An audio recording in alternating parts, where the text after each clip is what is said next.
Well then there, the project now completed. How's it gone?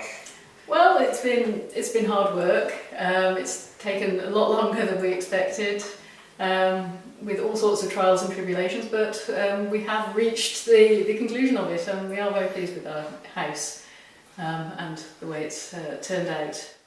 Have you found that the house feels warmer? Well, we got the central heating system up and running in the coldest part of winter, and we noticed very quickly that we only needed a couple of hours heating a day in comparison with 8-10 hours for a comparable time previously. And out of the total cost of the project, how much do you think you have spent on energy efficiency? Well, I asked this question of my builder a few days ago, and he reckoned about 7%.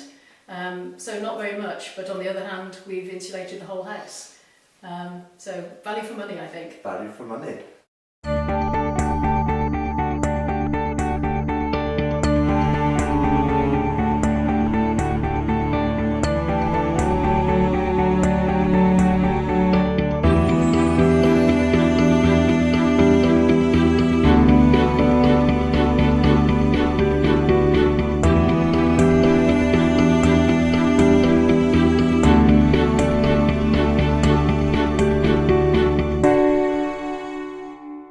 Well Nick, the house is looking great. You've had overall management responsibility for the project. How's it gone? It's been a challenging build, to be honest, but I'm sure you'll agree the end results look fantastic.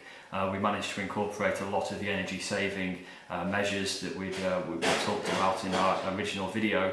I'm very pleased with the end results. During the project, have there been any changes, and if so, why? We did stick to the original brief for most of the materials on the project. The only one we did change was for the specification for the underfloor insulation.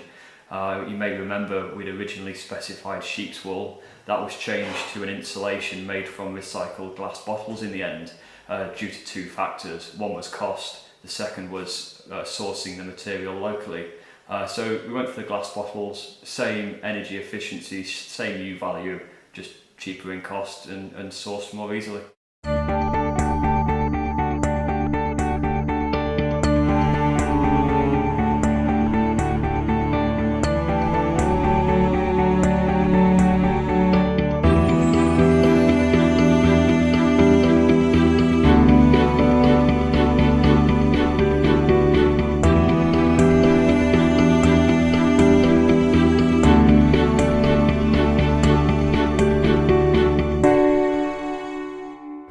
So Nick, we're in the cellar now, looking up at the suspended timber floors. What have we done here? Down here we've insulated underneath the suspended timber floor. We've got 150mm of glass wool insulation between the joists, which is held in place by nylon netting, which is stapled to the underside of the joists. So what have you done about floor drafts? The floor drafts have been solved by overboarding all of the floors with a plywood. Around the perimeter of the plywood we then sealed with a mastic sealant. That ensures all the floors are now airtight. Over the top of that we then reinstalled the original floorboards, so in the house it still looks as though it's the original.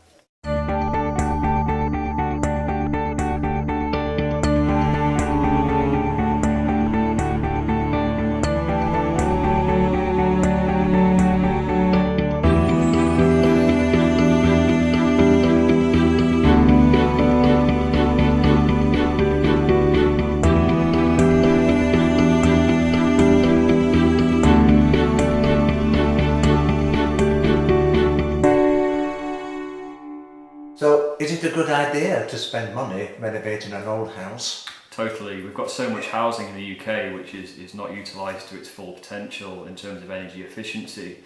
The most sustainable thing that an individual can do is to renovate an old house rather than to start from scratch with a new build. The amount of embodied energy, for example, in building a property should not be wasted.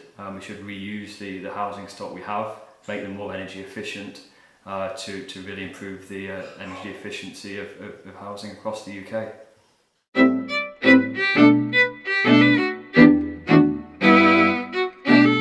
So there, having been through all this experience, do you have any final thoughts on it? I'm very, very glad that we've got to the end of it. I think I'm looking forward to examining in detail my heating bills over the next year and gloating if they do work out really well. And if you had the opportunity, would you go for it again? I might do it in another property, but I wouldn't live in it at the same time.